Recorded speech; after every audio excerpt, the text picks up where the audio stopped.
Update lang tayo mga kabayan tungkol sa temperatura dito sa South Korea dahil winter season na dito at bumagsak na nga sa -20 sa ibang probinsya dito sa South Korea ang temperatura.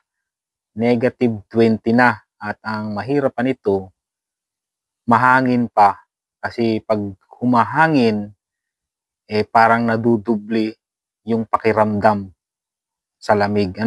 Kunyari -10 tapos humahangin, malakas ang hangin, nadudubli yung lamig. Kaya pahirapan talaga, lalo na dun sa matatanda dito sa South Korea. Yung karamihan sa ibang matatanda dito, pag hindi na kinakaya ang lamig, talagang na-ospital.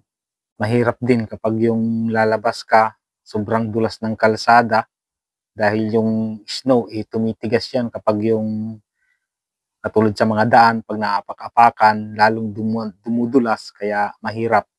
At panoorin natin itong video na to.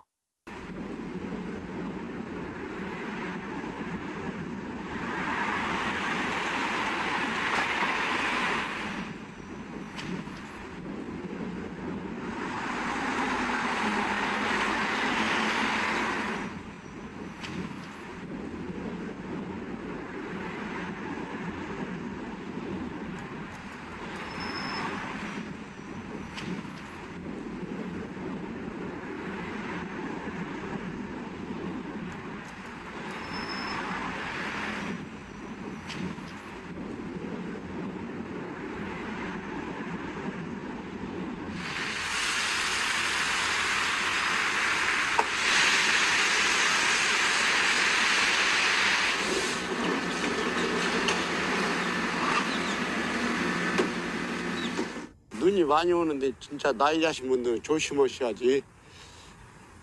걱정이에요. 이면도로는 많이 미끄럽습니다. 이렇게 경사로 같은 데는 아직도 빙판길이 많고요. 많이 미끄럽고 불편합니다.